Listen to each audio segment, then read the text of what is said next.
Thank you very much, Mr. Chair. Thank you very much to the Deputy Minister and your team for being here. Appreciate the work you do. Some questions. In your introduction, you listed out a long list of different areas. And when I look at the annual report, I look at page 8. You talk about the roster of 12 international offices, Alberta Enterprise Corp, Alberta Innovates, Alberta Research and Innovation Advisory Council, the Northern Alberta Development Council. On page 6 and elsewhere, the Diversified Alberta Economy Act, the Alberta Investor Tax Credit, the Capital Investment Tax Credit, $30 million CARES program, the Coal Community Transition Fund, the Coal Workforce Transition Fund, Carbon Conversion Technology, and the Climate Change Innovation Technology Framework. I'm almost out of time. That's a long list.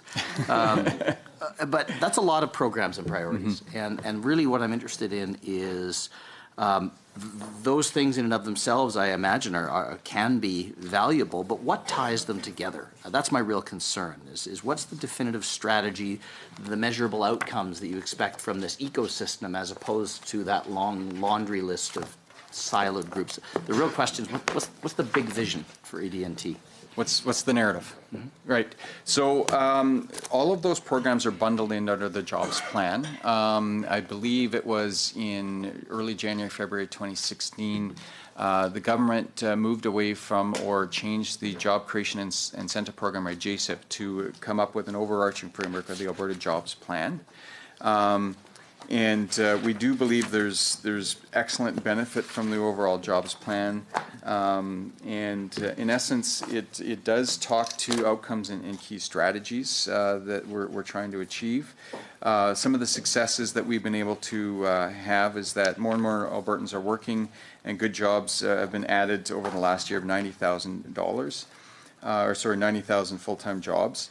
Alberta's small businesses provide good jobs, and there's been a real driving force with small businesses. So I'd just like to ask then, let's talk about some of those key strategies then. And the performance indicator for key strategy 1.1 is about GDP. And that's a very big indicator. I guess what I'm interested in is what are your targets in terms of the measurable impact that AD&T has on GDP, and what's the line between your work and that GDP growth as opposed to just a rising tide floating all boats? Right.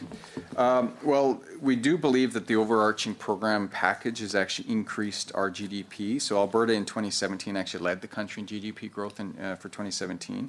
Last year, private sector investment in Alberta was 2.7 times higher than the Canadian average. And so we do believe that the bundling of all of those programs together has actually resulted in increased GDP. So with respect then, you believe that. How do we know? How do we know? What are the specific measures that we know that the work that you have done, there's a direct correlation, a causal relationship between the work you've done and the stats you've just quoted? With respect to that, we certainly track the GDP. We track consumer spending. Consumer spending was up last year. We track increase in jobs and our export increases. So, for example, in 2017, Alberta good exports were up nearly 27% from 2016 to over $100 billion. Alberta exported more than $100 billion worth of goods to 26 countries, up from 21. And again, apologies for interrupting. Yeah. I have a very short time. All those are facts and those are statistics.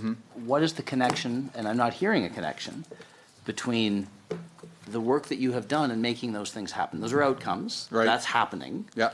I'm not hearing that there's any sort of an understanding of the work that you have done to help make those numbers higher than they otherwise would have been, or there's specific information of the work your department's done to drive those specific outcomes. Well, attribution is always a challenge to say X specific program led to Y outcomes, but when you look at the bundling of 2017's economy, the GDP growth, an increase in exports, an increase in exports to other markets are all really good measures to judge our programs. How much of those are non-energy if we're talking about diversification? Right. That is something.